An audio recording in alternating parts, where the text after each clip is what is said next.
I'm answering some of you guys' questions from Instagram. You guys can always ask me questions there and then we'll answer them.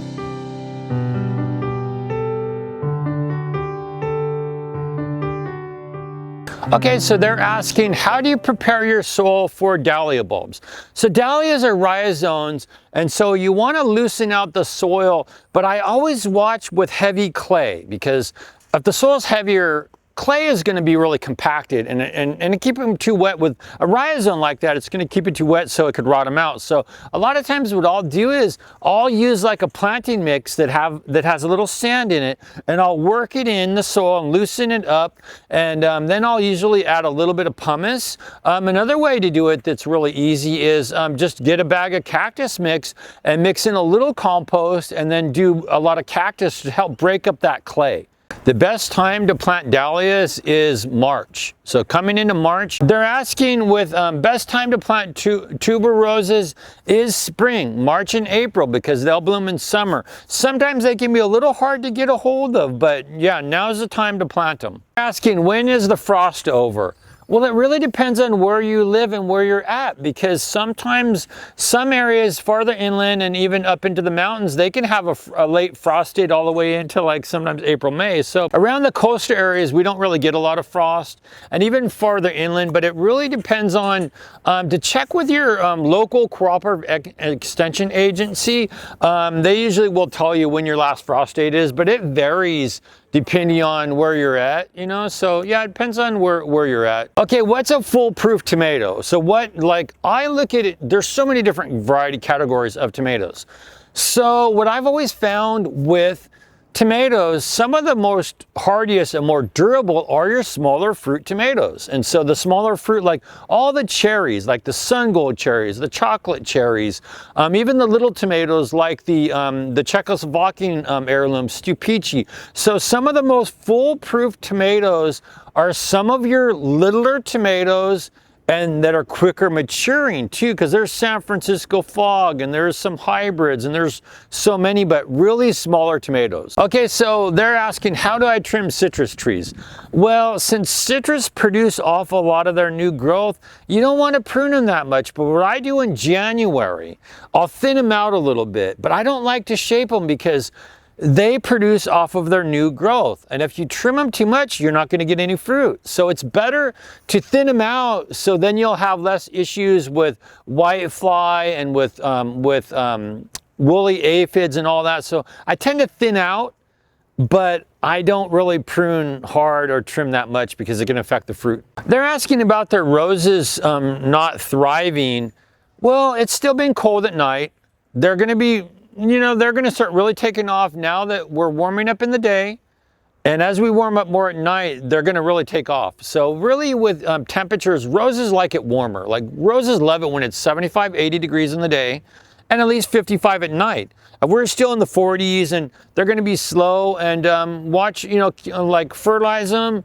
Make sure they're getting water, but not too much. Don't overwater. Make sure they're adequate water, and just be patient for as we get warmer. They're asking best hydrangeas for Southern California. Like all the hydrangeas are really good. Like I've trialed so many varieties, and I've planted so many of them. Sometimes hydrangeas take a little while to get established, but see, I do like a lot of the cultivars from Monrovia. Some of the big mophead types. So the hydrangea macrophyllus, some of the big ones like the Seaside Serenade. You have a ton of them. The oak leaves are pretty good, but I do like, so I do the French lace caps too, but I think some of the best hydrangeas for this area are just your bigger varieties. You know, you got white, you got blue, like there, but I do like some of the Monrovia, the Seaside Serenade. That's a good series of different colors in that. They're asking what's the best fuchsia. So there's a lot of different varieties of fuchsias. There's so many really good varieties. Most of them, some are trailing types that like to be in hanging baskets. And then there's some upright types that they prefer really well drained soil. So in the ground, they can be sort of touchy. So gosh, I mean, I love Voodoo. It's more of an upright variety. I like Voodoo.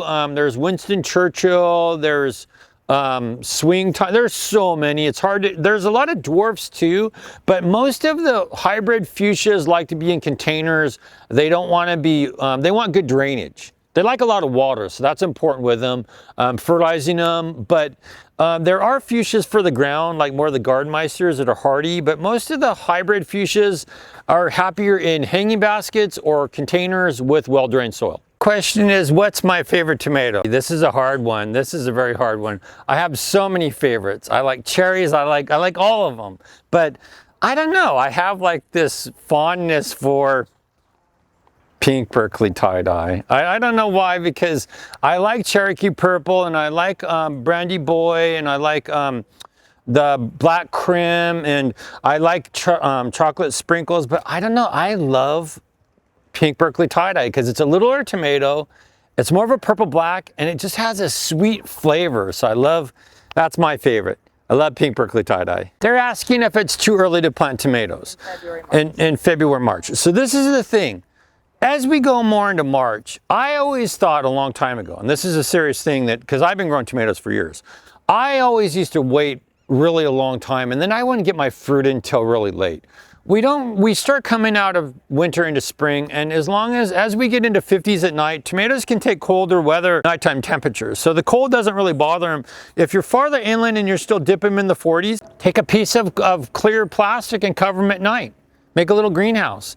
But it doesn't bother me to plant close to 50, 55, you're fine.